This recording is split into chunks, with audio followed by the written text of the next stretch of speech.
మీరు ఎప్పుడు ఊహించారంట బయట ఉన్నాడనే విషయం మీకు ఎప్పుడు సస్పెక్ట్ అనిపించింది? అంటే బయట ఉన్న వాళ్ళు చేస్తున్నారని మనం అనుకోలేదు, ఇక్కడ ఉన్న వాళ్ళే అనుకున్నాం ఫస్ట్.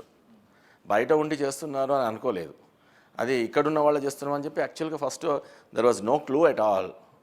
ఇక్కడున్న వాళ్ళే ఎవరో చేస్తున్నారు, లేకపోతే అవుట్ ఆఫ్ స్టేట్ ఉండొచ్చు అనుకున్నాం. Across the with in the India ఉండొచ్చు, బట్ అక్కడ అవుట్ ఆఫ్ స్టేట్ ఉండొచ్చు అనుకున్నాం. మోస్ట్లీ అవుట్ ఆఫ్ స్టేట్ ఉంటాం అనుకున్నాం.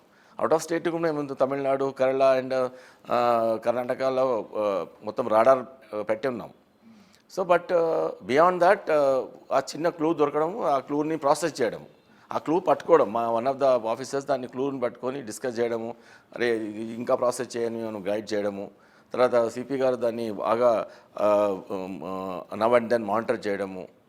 సో అది అక్కడ మధ్యలో ఆగిపోయింది. అక్కడ మధ్యలో ఆగిపోయి నేను రాకన ముందు మా సిపి గారు రాకన ముందు ఆ కేసు ప్రీవియస్ సిపి గారు ఆ టైంలో ఛాలెంజ్ చేయడము.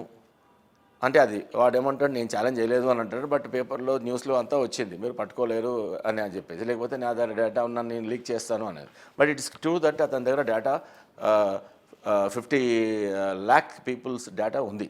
ఎందుకంటే ఎవరైతే ముందు దాంట్లో వెబ్సైట్లో ఉన్న సినిమా చూడాలనుకుంటారో దాంట్లో అన్నీ ఎంట్రీ చేయాలి ఇతని డేటా. ఎట్లా ఉంటుంది సార్ అది? అవి ఇప్పుడు ఆ రోజు చేశాను.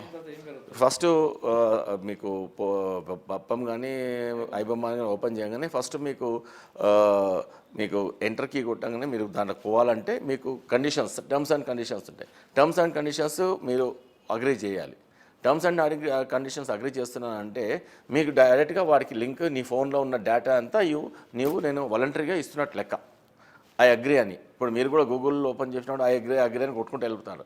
అంటే కెమెరా యాక్సెస్ చేయొచ్చు, కాంటాక్ట్స్ యాక్సెస్ చేయొచ్చు, ఫొటోస్ యాక్సెస్ చేయొచ్చు, వీడియోస్ యాక్సెస్ చేయొచ్చు, నీ ఎస్ఎంఎస్లు యాక్సెస్ చేయొచ్చు. ఇవన్నీ దాంట్లో ఉంటాయి. అది ఎవ్వరూ చదవరు. అంత పెద్ద స్క్రిప్ట్ ఉంటుంది, ఎవరు చదవడు, చదివినా అర్థం కాదు, అట్లా ఉంటుంది. సో అది యాక్సెప్ట్ చేసుకుంటే నీకు ఫర్దర్కి విండోకి వెళ్తుంది.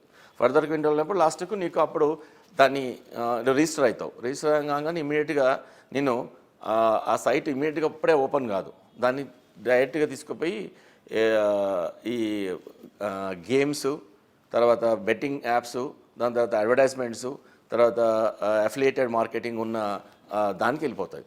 అక్కడ అవి పాపప్ అవుతూ ఉంటాయి. అవి నీవు చూస్తావు. అంటే నువ్వు డైరెక్ట్గా చేయాలని ఉండదు, బట్ అక్కడ అంతా అట్రాక్టివ్గా ఉంటాయి. ఆ స్క్రీన్కి వెళ్ళిపోతుంది. ఆ స్క్రీన్కి వెళ్ళిపోయినప్పుడు నువ్వు 100 మంది దానికి వెళ్ళేటప్పుడు ట్రాఫిక్ 10 మంది దాన్ని చూసి అటు డైవర్ట్ కావే ఛాన్స్ ఉంది. సో వీళ్ళందరికీ ఫస్ట్ ఇతనికి వచ్చేదంతా మొత్తం పైరసీ చేసి పెట్టడం ద్వారా ఈ యొక్క గేమ్స్ వాళ్ళు, తర్వాత ఈ బెట్టింగ్ యాప్స్ వాళ్ళు, దాని తర్వాత ఈ అఫిలియేటెడ్ మార్కెటింగ్ వాళ్ళు, ఇవన్నీ వాళ్ళ అడ్వర్టైజ్మెంట్ చూసినందుకు ఇతనికి డబ్బులు ఇస్తారు. అది అంటే